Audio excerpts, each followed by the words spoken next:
Take 5 minute শোতে সকলকে স্বাগত জানাই। আজকের আমাদের আলোচনার বিষয় হলো মিশ্রণ। প্রথম কোশ্চেন, 56 লিটার দুধ ও জলের একটি মিশ্রণে দুধ ও জলের অনুপাত 5:2। দুধ ও জলের অনুপাত 7:2 করতে মিশ্রণে কিছু পরিমাণ দুধ যোগ করা। কি যোগ করা হলো? দুধ যোগ করা হলো। নতুন মিশ্রণে দুধের পরিমাণ কত হবে? তাহলে দেখো, স্টার্টিং এ ছিল মিল্ক ইজ টু ওয়াটার, এটা কেমন 5:2, এবং পরে করা হলো 7:2। তো ধরে নিলাম স্টার্টিং এ ছিল 5 ইউনিট মিল্ক আর 2 ইউনিট ওয়াটার, এবং পরে হলো 7 ইউনিট মিল্ক আর 2 ইউনিট ওয়াটার, এবং স্টার্টিং এ ছিল টোটাল কত ইউনিট? 5 আর 2 এর 7 ইউনিট টোটাল। তাহলে দেখো, যেহেতু মিল্ককে অ্যাড করা হয়েছিল, তাহলে টোটাল অ্যামাউন্ট অফ ওয়াটার আগেও যা পরেও তাই। তো এখানে দেখো সেটাই করা আছে। তো তোমাকে একটু ইজি করে দিল, আগে ছিল 2 ইউনিট, পরেও আছে 2 ইউনিট, এটা কি ওয়াটার। তাহলে চেঞ্জ যেটা হলো সেটা কার চেঞ্জ? মিল্কের চেঞ্জ, কারণ মিল্ক পরে অ্যাড করা হয়েছিল, এখানে মিল্ক অ্যাড করা হলো 2 ইউনিট। আর দেখো স্টার্টিং এ বলেছিল মিশ্রণটা ছিল 56 লিটারের, মানে 7 ইউনিট যেটা টোটাল ছিল, এই 7 ইউনিটের ভ্যালুই হলো 56। তাহলে 1 ইউনিট কত হলো? 1 ইউনিট হলো 56/7, অর্থাৎ 8 লিটার। তাহলে 1 ইউনিটের মান হলো 8 লিটার। তোমাকে অ্যান্সার চাইলো নতুন মিশ্রণে দুধের পরিমাণ কত। সো নতুন মিশ্রণে দুধের পরিমাণ কত আছে? 7 ইউনিট। সো 7 ইউনিট মানে কত? 7 ইউনিট মানে আবার পুনরায় অ্যান্সার চলে এলো 56 লিটার, অর্থাৎ নতুন মিশ্রণে দুধের পরিমাণ হলো 56 লিটার। আমাদের নেক্সট কোশ্চেন, একটি পাত্রে 20 লিটার মিশ্রণ আছে যাতে 10% সালফিউরিক অ্যাসিড রয়েছে। 20 লিটার একটা মিশ্রণে 10% আছে সালফিউরিক অ্যাসিড। তো 10% মানে কি? আমরা জানি 10% মানে 1/10, অর্থাৎ 10 ভাগের মধ্যে 1 ভাগ আছে সালফিউরিক অ্যাসিড। সো 10 ভাগের মধ্যে যদি 1 ভাগ থাকে সালফিউরিক অ্যাসিড, অর্থাৎ H2SO4, আর এর সঙ্গে কার মিশ্রণ আছে? ওয়াটারের। তাহলে 1 ভাগ যদি সালফিউরিক অ্যাসিড থাকে, তাহলে বাকি 9 ভাগ আছে ওয়াটার, তাই তো? আর পরে কি হলো? পরের দ্রবণটিতে কত লিটার সালফিউরিক অ্যাসিড যোগ করলে? কি যোগ করা হলো? সালফিউরিক অ্যাসিড যোগ করা হলো, দিয়ে দ্রবণটিতে কি করা হলো? 25% সালফিউরিক অ্যাসিড থাকবে। 25% মানে কি তোমরা জানো? 25% মানে হলো 1/4, অর্থাৎ 4 ভাগের মধ্যে 1 ভাগ সালফিউরিক অ্যাসিড।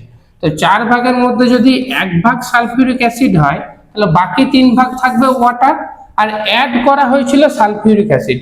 এই প্রবলেমটাতে একটু টাফ করলো কি না, অ্যাড করা হলো সালফিউরিক অ্যাসিড, কিন্তু আগে যদি আমি ধরি 1 ইউনিট সালফিউরিক অ্যাসিড ছিল আর 9 ইউনিট ওয়াটার ছিল, এবং পরে 1 ইউনিট সালফিউরিক অ্যাসিড আর 3 ইউনিট ওয়াটার, এক্ষেত্রে দেখো সালফিউরিক অ্যাসিডের পরিমাণটাই সেম করা আছে। কিন্তু যেহেতু সালফিউরিক অ্যাসিড অ্যাড করা হয়েছিল, তাহলে সালফিউরিক অ্যাসিডের পরিমাণটা একই নয়। একই কারা? ওয়াটারের পরিমাণটা, জলের পরিমাণটা আগেও যা ছিল এখনো তাই। তাহলে আমাকে জলের পরিমাণটা একই করে নিতে হবে। তাহলে এখানে আছে 3 ইউনিট আর আগে ছিল 9 ইউনিট। তাহলে এই টোটালটার সঙ্গে যদি আমি 3 দিয়ে মাল্টিপ্লাই করে নিই, তাহলে 3 ইউনিটটা হয়ে গেল 9 ইউনিট, আর এইদিকে তুমি যখন 3 দিয়ে মাল্টিপ্লাই করবে এইখানটায় চলে আসবে 3 ইউনিট। অর্থাৎ দেখো সালফিউরিক অ্যাসিডের পরিমাণ 1 ইউনিট থেকে চেঞ্জ হয়ে গেল 3 ইউনিট। তাহলে এই যে 2 ইউনিট এক্সট্রা, এই 2 ইউনিট সালফিউরিক অ্যাসিডটা অ্যাড করা হয়েছিল। আর স্টার্টিং এ মিশ্রণটা ছিল 20 লিটার, আর স্টার্টিং এ আমাদের কত ছিল মিশ্রণটা? 9 ইউনিট আর 1 ইউনিট, 10 ইউনিট। এই 10 ইউনিটের ভ্যালু হলো 20 লিটার। তাহলে 1 ইউনিটের ভ্যালু কত? 2 লিটার। আর সালফিউরিক অ্যাসিড অ্যাড করা হয়েছিল কত ইউনিট? 2 ইউনিট। তাহলে 2 ইউনিট সমান কত হয়ে যাবে? 4 লিটার। তাহলে মিশ্রণে 4 লিটার নতুন করে সালফিউরিক অ্যাসিড অ্যাড করা হয়েছিল। নেক্সট প্রবলেম, এটা কি বললো? এক ধরনের পণ্যের দাম প্রতি কেজিতে 7 টাকা এবং অন্য ধরনের পণ্যের দাম প্রতি কেজিতে 12 টাকা। তাহলে একটা প্রোডাক্ট আছে যেটা কেনা হয়েছিল 7 টাকা পার কেজি, আর একটা প্রোডাক্ট আছে যেটা কেনা হয়েছিল 12 টাকা পার কেজি। তারপরে কি করা হলো, মিশ্রণের দাম 10 টাকা করতে হলে কত অনুপাতে তাদের দুজনকে মেশাতে হবে। তো দুই প্রকারকে আমি মিশিয়ে দিলাম, মিশানোর পরে বলছে যেন এভারেজে দামটা 10 টাকা দাঁড়ায়, তাহলে পরে কত অনুপাতে দুজনকে মেশাতে হবে। তাহলে আমি ধরে নিলাম এটা হলো প্রথম প্রকার, এটা হলো সেকেন্ড প্রকার। তাহলে প্রথম প্রকারটা ছিল 7 টাকা পার কেজি, তাহলে 7 পার কেজি। আর দ্বিতীয় প্রকারটা ছিল 12 পার কেজি। দেখো এই যে প্রসেস অ্যাপ্লাই করব এটাকে আমরা বলে থাকি অ্যালিগেশন। মিশ্রণের প্রবলেম সলভ করার জন্য আমরা ব্যবহার করে থাকি অ্যালিগেশন।